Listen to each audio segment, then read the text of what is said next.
جنت البقیع کے حوالے سے اس دور میں ہماری اور آپ کی کیا ذمہ داری ہے، ہم اپنے تئیں کیا کوشش کر سکتے ہیں، ہماری اپنی کیا رسپانسبلٹی ہے، اس حوالے سے چند لحظات میں آپ کی خدمت میں چند باتیں پیش کریں گے۔ بس کوشش یہ ہونی چاہیے کہ ہم جہاں بھی ہیں، جس وقت بھی جہاں بھی رہ رہے ہیں، اپنی زندگی کو خدا کی بندگی میں غرق کرتے ہوئے آل محمد علیہ السلام کے ساتھ وفاداری کا ثبوت پیش کریں۔ اس لیے زندہ ہوں کہ میں بول رہا ہوں، دنیا کسی گونگے کی کہانی نہیں سنتی۔ تو خدا بند کریم ہمیں توفیق عطا کرے، ہم بولیں۔ افسوس تو حضور اسی بات کا ہے کہ جس کا کچھ نہیں ہوتا وہ اپنا ملک منوا لیتا ہے، اسرائیل کے جس کا کچھ نہیں ہے وہ فلسطین منوا لیتا ہے، اور وہ بی بی وہ گھرانہ کہ جس کے صدقے میں اللہ نے کائنات کے ذرے ذرے کو زیور وجود سے آراستہ کیا، آج اس کی ایک قبر نہیں بن پا رہی ہے۔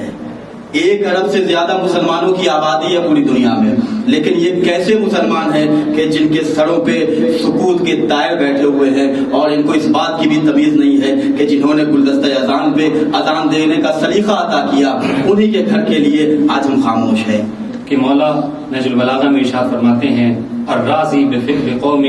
کالداخل فیہم عاما، کہ کسی کے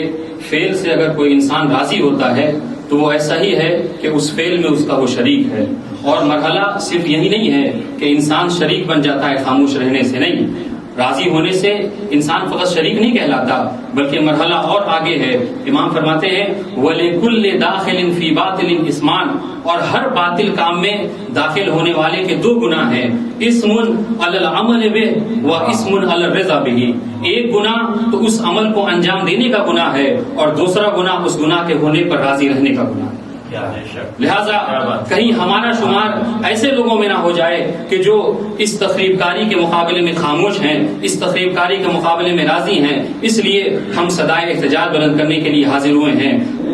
محبت کا اور پیغمبر گرامی سے عقیدت کا تقاضا یہ تھا کہ سب کو ایک پلیٹ فارم پر جمع ہو کر کے، کسی ایک جگہ جمع ہو کر کے اپنی اپنی آواز اس حوالے پر ضرور بلند کرنی چاہیے تھی کہ جنت البقیع کے ساتھ جو کچھ ہوا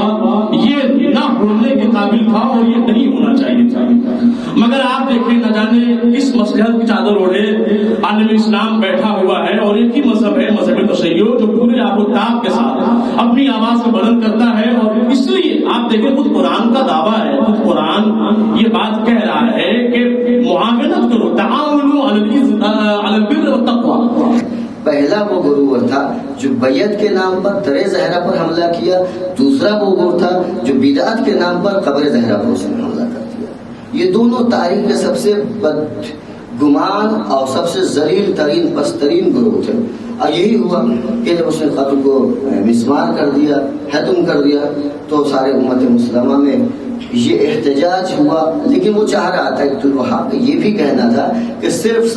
بقیع کی قبر کو ہدم نہ کیا جائے، مسمار نہ کیا جائے، بلکہ جا کر کے رسول اعظم حضرت محمد مصطفیٰ صلی اللہ علیہ وآلہ وسلم کی قبر کو بھی مسمار کر دیا جائے۔ یہاں تک میں نے دیکھا روایت عربی کتب میں کہ نبیوں کے سلطان و سردار اٹھتے تھے، کھڑے ہوتے تھے، اور فوراً اس طرف تیزی سے چلتے تھے اور بلا کر اپنے مقام پر بٹھاتے تھے۔ اتنی بڑی شہزادی صدیقہ طاہرہ انسیہ راقیہ مردیہ، اتنی عظیم شہزادی، آج ضرورت اس بات کی ہے کہ آپ گلوبل ورلڈ کو بتائیں کہ سلطان انبیاء کی بیٹی کے ساتھ کیا ہوا۔ صرف یہ برنامہ کرنا بہترین عمل ہے، لیکن اس کے ساتھ ساتھ آپ کو ورلڈ کو بتانے کیسے کریں گے اس میں بہترین ایک جو اختراع میرے ذہن میں اس وقت وہ یہ ہے کہ امید تو ہے کہ انشاءاللہ اب جنت البقیع بہت جلد امام عصر کی مدد سے انشاءاللہ اس کی تعمیرات کا سلسلہ شروع ہوگا، لیکن ضرورت اس بات چونکہ آپ متکلمین خطبہ ناطقین ہیں اور اچھے ماشاءاللہ علماء ہیں، آپ کے پاس خبرہ بھی ہے، تجارب بھی ہے، اور تعزیزات سے آپ آشنا بھی ہیں، لہٰذا اپنے شعور کی دہلیز میں اس بات کو نقش کر لیں کہ 8 ربیع الاول سے 8 شوال سے 8 ربیع الاول تک احتجاج کا سلسلہ جاری رکھیں۔ باتوں سے نکلتا ہے کہ نہ تو یہ اہل بیت سے محبت رکھتے ہیں، نہ تو یہ رسول اسلام سے محبت رکھتے ہیں نہ تو یہ اسلام سے محبت رکھتے ہیں. ان کا واسطہ اور ان کا تعلق نہ رسول اسلام سے ہے نہ ہی اسلام سے ہے. ان کی دشمنی صاف صاف واضح طور پر جو آج 100 سال جنت البقیع کے انہدام کو ہو چکے، اس سے یہ بات ثابت ہوتی ہے کہ نہ تو آپ اہل بیت کو مانتے ہیں، نہ آپ جو ہے وہ نہ جو ہے اہل بیت کو چاہتے ہیں، نہ رسول کو چاہتے ہیں، نہ رسول کی ازواج کو